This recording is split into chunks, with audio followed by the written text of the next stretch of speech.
Hi everyone, good morning. How are you? Today I am going to teach about the exercise number 1 about the consonant sound. We already talked about there are 44 consonant sounds. I told you which are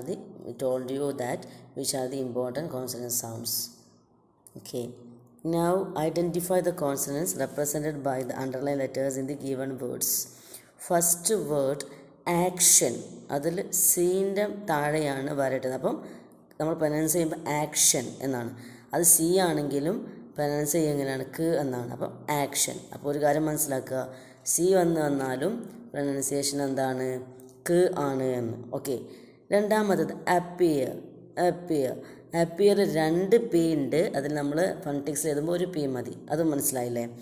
next one cost. അതിൽ ടിലാണ്. അപ്പം T എന്ന് എടുത്തെഴുതാം. അടുത്തത് steel. അതിൽ ല് എന്ന് എടുത്തെഴുതാം. അടുത്തത് കുട്ടിൽ ഡ് എന്നുള്ള സൗണ്ടാണ്. അടുത്തത് ബോദർ എന്നുള്ള സൗണ്ട്. ബ്രദർ എന്നുള്ള നമ്മൾ എഴുതാം ബ്രദർ. Next one theory. അതിൽ ത് എന്നുള്ള സൗണ്ട്. തിങ് ഒക്കെ പറയുമ്പോൾ സൗണ്ട്. അടുത്തത് വിഷൻ എന്നാണ്. അപ്പം എസ് വലുതാക്കിയിരുന്ന എന്നാണ്. അടുത്തത് ബ്രഞ്ച്. എന്നുള്ള സൗണ്ട്. ജഡ്ജ് എന്നുള്ള സൗണ്ട് വരുന്ന ബ്രഞ്ച്. അത് ലാസ്റ്റ് സൗണ്ടാണ്. CHനാണ് എന്തിട്ടത് ഇട്ട്. അപ്പം CHനാണ് താഴെ അണ്ടർലൈൻ ചെയ്തത്. അപ്പം എന്നാണ്. അടുത്തത് പഫ്. അതിൽ ഒരു എഫ് എടുത്ത് എഴുതാൻ പാടുള്ളൂ, പഫ്. Next one scream. അതിൽ എന്നാണ് സ്ക്രീം. അടുത്തത് ഷൂ എന്നാണ്. അപ്പോൾ എന്നുള്ള സൗണ്ട്. അടുത്തത് റീഡ് എന്നാണ് അല്ലേ, റീഡ്. അപ്പം എന്നുള്ള സൗണ്ടാണ്. അടുത്തത് യാ എന്നുള്ളത് നമ്മൾ പറയുന്ന സൗണ്ട് എന്താണ് എന്നാണ് അല്ലേ, എന്നുള്ള സൗണ്ടാണ് യങ്. അടുത്തത് വെറ്റിൽ W ആണ്. അടുത്തത് സ്വിങ്. ആ ഒരു സൗണ്ട് കണ്ടോ ഞാൻ എഴുതി, അതുപോലെയാണ് ING എന്നുള്ളതിൻ്റെ പ്രൊനൗൺസിയേഷൻ എഴുതട്ടോ, ഫൊണീം എഴുതുക. എന്നാണ് വായിക്കുക. അടുത്തത് മണി. അപ്പം ആണ്, അതിൽ ഇനീഷ്യൽ സൗണ്ടാണ്. അടുത്തത് ഫ്യൂച്ചർ എന്ന് എഴുതുമ്പോൾ ആണ്. അത് നിങ്ങൾ ശ്രദ്ധിക്കേണ്ട കാര്യം, ഇനി ഈ ഓരോ വേർഡ് നിങ്ങൾ ഫോണറ്റിക്സിൽ എഴുതണം. നേരെ പുറത്തായിട്ട് ഫോണറ്റിക്സിൽ ആക്ഷൻ എഴുതി വെക്കണം. അതുപോലെ എല്ലാ വേർഡ്സും ഈ 18 വേർഡ്സും ഫോണറ്റിക്സിൽ എഴുതണം. എന്നിട്ട് ഒരു കാര്യം കൂടി എഴുതുക, എത്ര വോവൽ സൗണ്ട് ഉണ്ട്, എത്ര കോൺസണന്റ് സൗണ്ട് ഉണ്ട്. കാര്യം മനസ്സിലായോ? ഈ ആക്ഷൻ എന്നുള്ള വേർഡ് അതുപോലെ പഫ് എന്നുള്ള വേർഡൊക്കെ നിങ്ങൾ ട്രാൻസ്ക്രൈബ് ചെയ്യുക. എന്നിട്ട് ഓരോന്നിലും എത്ര വോവൽ സൗണ്ട് ഉണ്ട്, എത്ര കോൺസണന്റ് സൗണ്ട് ഉണ്ട് എന്ന് എഴുതി വെക്കണം. ഞാൻ റീഓപ്പൺ ചെയ്യുമ്പോൾ നോക്കും. റീഓപ്പൺ എന്ന് പറഞ്ഞിട്ടില്ലല്ലേ നിങ്ങളുടെ കാര്യത്തിൽ. ഓഫ്ലൈൻ ക്ലാസ് സ്റ്റാർട്ട് ചെയ്യുമ്പോൾ ഞാനത് നോക്കൂ കേട്ടോ. ഇനി അടുത്തത് exercise number 2. In pairs and group identify the initial sound of all the given words. Write the words in the appropriate columns. നിങ്ങൾ ബുക്കിൽ കൊടുത്തിട്ടുണ്ട് കുറേ വേർഡ്സ് ഉണ്ട്. അതിൽ കോൺസണൻസ് വേർഡ്സ്. ഇപ്പം ഫോർ എക്സാമ്പിൾ ബ് അവർ കൊടുത്തത് പിന്നെ ഇതിൽ വരുന്നത് പോയിൻറ്റ്, പെയർ, പ്ലൂരൽ എന്നുള്ള വേർഡ്സാണ്. അതിലൊക്കെ ഇനീഷ്യൽ ലെറ്റർ ഏതാണ് പി ആണ്. പിന്നെ ആണ്. അതിൽ ബസ്, ബണ്ണ്, ബൈറ്റ് അതിലൊക്കെ ഇനീഷ്യൽ ലെറ്റർ ആണ്. അങ്ങനെ ഒരുപാടുണ്ട്. അത് നിങ്ങളെ ബുക്ക് ഞാനൊരു ഫോട്ടോ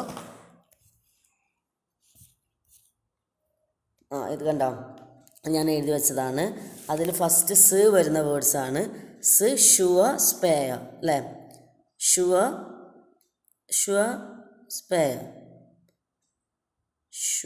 ഷുവറാണല്ലോ അല്ലേ, സ്പെയർ മാത്രമാണ്. ഷുവർ എന്നുള്ളതിൽ ഷീലാണ് വരിക കേട്ടോ. അത് മാറിപ്പോയതാണ്. എന്നുള്ളതിൽ സ്പെയർ മാത്രം വരുന്നുള്ളൂ. പിന്നെ ആണ്. ലീക്ക്, ലിവ്, ലിവറാണ്. ലീക്ക്, ലിവ്, ലിവർ അതിലൊക്കെ ആണ് ഫസ്റ്റ് ലെറ്റർ, ഇനീഷ്യൽ ലെറ്റർ. അടുത്തത് റോങ്, റെയർ. റോങ് W ആണ് ഫസ്റ്റ് കാണാൻ പറ്റുന്നത്, പക്ഷേ പ്രൊനൗൺസിയേഷനിൽ റോങ് ആണ്, ബി കെയർഫുൾ. അടുത്തത് ആണ്. സ്കൂളിൽ ഞാൻ 2 ട്രൈ ചെയ്യുന്നുള്ളത്. സ്പെയറിലും സ്കൂളിലും ആണ് ഇനീഷ്യൽ ലെറ്റർ. ചെറിയ മാറ്റങ്ങളൊക്കെ ഉണ്ട്. അടുത്തത് ആണ്. വിയിൽ വിഷൻ, വെരി, വെറ്റ് ഇതിലൊക്കെ ആണ് ഇനീഷ്യൽ ലെറ്റർ. അടുത്തത് യിൽ യങ് എന്നുള്ള വേർഡാണ്. അടുത്തത് ആണ്. നമ്മൾ ഓൾറെഡി പറഞ്ഞു ബസ്, ബണ്ണ്, ബൈറ്റ്. അടുത്തത് ആണ്. ഡസ്റ്റർ. എച്ചിൽ ഹീറ്റ്, ഹൗല് ആണ്. അടുത്തത് click, coin, com, kept, care ഇതിലൊക്കെ വരുന്ന ഇനീഷ്യൽ ലെറ്റർ എന്താണ്? കെ ആണ്, ക്ക് ആണ് കേട്ടോ. അടുത്തത് ഇതിൽ വരുന്നത് ആണ്. വൈൽ, വൺ, വോണ്ട്, വേൾഡ് ഇതിലൊക്കെ W ആണ് വരുന്നത്. നോ, നാക്ക് അതിൽ കെ നമ്മൾ പ്രൊനൗൺസ് ചെയ്യില്ല, നാക്ക് എന്നാണ് പ്രൊനൗൺസ് ചെയ്യുക, അപ്പം N ആണ് വരുന്നത്. മഗ്, മ്യൂസിക്, മേക്ക് അതിൽ M ആണ് വരുന്നത്. തിങ്ക്, തായ്, ട്രൂ എന്നുള്ളതിൽ ആണ് വരുന്നത്. അടുത്തത് ഫെയറിൽ F ആണ് വരുന്നത്. ഇനി ജീപ്പ്, ജമ്മ്, ജ്യൂ ഇതിൽ വരുന്നത് J ആണ്. ഇതൊക്കെ ശ്രദ്ധിക്കണേ. അടുത്ത ചീക്ക്, ചെക്കിൽ J ആണ് വരുന്നത്. ചീക്ക്, ചെക്കിൽ C ആണ് വരുന്നത്. ജീപ്പ്, ജമ്മ്, ജ്യൂലാണ് G വരുന്നത്, മറ്റേ C ആണ് വരുന്നത്. ഗെയിൻ, ഗ്ലൂ, ഗോല് G ആണ് വരുന്നത്. എബൌട്ട് എന്നുള്ളത് എന്നുള്ള സൗണ്ടാണ്. പിന്നെ ടയർ, ടൂൾ എന്നുള്ളതിൽ T ആണ്. നമ്മൾ പറഞ്ഞു പോയിൻ്റ്, പെയർ, പ്ലൂരൽ. പിന്നെ വരുന്നത് ഏതിലാണ്? Shout, sure. ഷൗട്ട്, ഷുവറിൽ എന്നുള്ള സൗണ്ടാണ്. അതിലൊരു മിസ്റ്റേക്ക് വന്നത് സ്പെയർ എന്നുള്ള ഷുവർ ഞാൻ സീലിട്ടു, സോറി, അത് സ്പെയറും പിന്നെ അതാണ് സ്കൂളും എന്തിലാണ് വരുന്നത്? സിലാണ് വരുന്നത്. അപ്പോൾ ഇത് നിങ്ങൾ ചെയ്യുക. ഇതും അതുപോലെ ഓരോ വേർഡ്, ഇപ്പം സ്പെയർ, സ്കൂൾ എന്നുള്ള വേർഡൊക്കെ നിങ്ങൾ എന്ത് ചെയ്യുക? ട്രാൻസ്ക്രൈബ് ചെയ്യുക. എന്നിട്ട് അതിൽ എത്ര വവൽ സൗണ്ട് ഉണ്ട്, എത്ര കോൺസണൻറ്റ് സൗണ്ട് ഉണ്ട്. ഇപ്പോൾ സ്കൂൾ എന്ന് പറയുമ്പം സ്, ക്, ഉ, ൾ. അപ്പോൾ എത്ര ഉണ്ട്? സ്, ക്, ല്. ഈ മൂന്ന് കോൺസണൻറ്റ് ഇത് 3 എഴുതുക.